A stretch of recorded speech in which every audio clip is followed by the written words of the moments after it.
Candice, tu as fait ta réorientation de carrière à quel âge déjà? 23 ans. Est-ce que tu étais en couple? Oui. Puis comment ça s'est passé dans ta vie de couple? Quand j'étais certaine, je me suis assise avec lui, mon conjoint du temps, et je lui ai dit, la vie va changer. On n'aura pas le même train de vie, parce que j'avais un train de vie qui était très adulte à ce moment-là. Et puis, je lui ai carrément laissé le choix. Je lui ai dit, ben, tu peux partir, tu peux rester. Parce que je comprends qu'on ne sera plus au même point dans la vie. Lui terminait ses études. Moi, je recommençais les études. C'est quand même un bac qui est assez long, c'est 4 ans.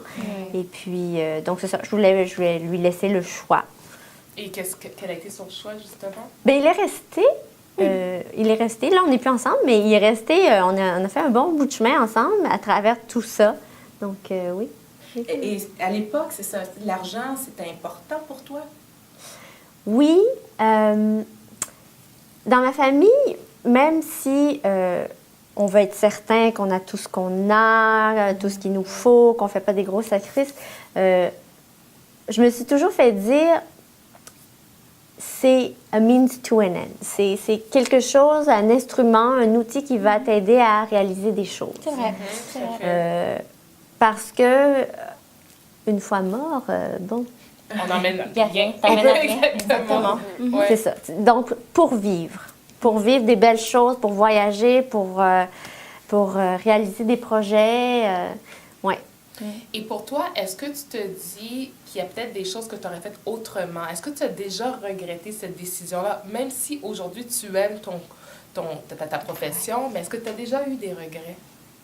Parce que c'est une grosse décision. Il y a des gens peut-être qui nous regardent et qui sont là-dedans. Je sais que toi, tu le vis. Oui, je suis. Moi, je l'ai vécu. Je suis maintenant entrepreneur. Toi aussi. En plus, on est toutes des mamans. Oui. Donc, est-ce qu'à un moment donné, tu t'es dit, ah, I'm not sure. Est-ce que j'ai fait la bonne affaire?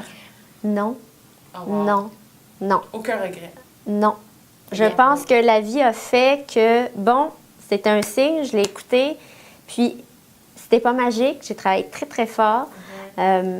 J'ai trouvé ma place. C'est ce que j'ai dit d'ailleurs à ma directrice il n'y a pas longtemps. J'ai dit non, j'ai trouvé ma place. Là, c'est précieux ce que je vis, là, parce que je sais que je suis là où je devrais être tous les jours avec mes kids. Exactement. Puis ça n'a pas de prix. Tu t'entends? Tu as dit mes kids. Oui. C'est beau, hein? Oui. Mes kids. Wow. Oui, mais oui. On me les prête pendant 10 mois. C'est ça, Ouais. c'est ça. Et tu passes beaucoup de temps avec eux autres aussi. Beaucoup, Donc, oui. c'est tes kids. Et qu'est-ce que... Moi, j'aimerais ça que tu nous dises vraiment, qu'est-ce que tu sens vraiment? Tu sais, tes kids, oui, ça dit beaucoup, mais parle-nous-en encore plus. Qu'est-ce que tu ressens? Tu sais, je vois tes yeux maintenant, ils pétillent, ils brillent. C'est incroyable. Avant, c'était l'argent, maintenant, c'est ça.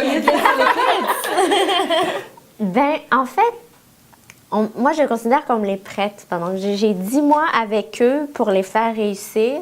Je suis pas leur amie, mais je suis peut-être un petit peu tout ce qui est à côté. Je suis prof, je les guide, je suis conseillère, je fais des contacts avec d'autres gens du milieu de l'éducation, les travailleurs sociaux, les psychologues, tout ça, les parents. Et puis, j'ai ce privilège-là de les avoir avec moi pour les faire réussir. Pas pour être leur amie, c'est très, très clair, Oui. mais pour les faire réussir. Quelle récompense. Oui, c'est une belle récompense. Puis j'ai envie de savoir également, de ton côté, tu me disais que souvent, les parents ont tendance à surprotéger leurs enfants qui ont des troubles d'apprentissage et que lorsqu'ils viennent à arriver, tu sais, justement, au cégep, malheureusement, des fois, il y en a qui sont dépourvus. Donc, peut-être nous parler un peu là, de ce que tu voulais dire par ça. De ce que j'ai pu voir, c'est sûr que quand on a un enfant qui est peut-être différent, il y a des deuils à faire, petits, des fois très grands. Et puis, on a envie de protéger l'enfant. On ne veut pas qu'il souffre, on veut qu'il puisse se développer le plus possible. Sauf que vient un moment où ces enfants-là ont besoin d'indépendance, d'autonomie, puis ils vont aller dans le vrai monde. Et puis, c'est très difficile de faire l'équilibre, je pense, pour les parents oui, bon, je vais en prendre soin, mais là, il faut que je laisse aller.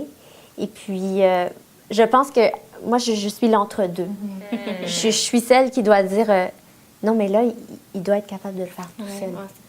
C'est le temps, là.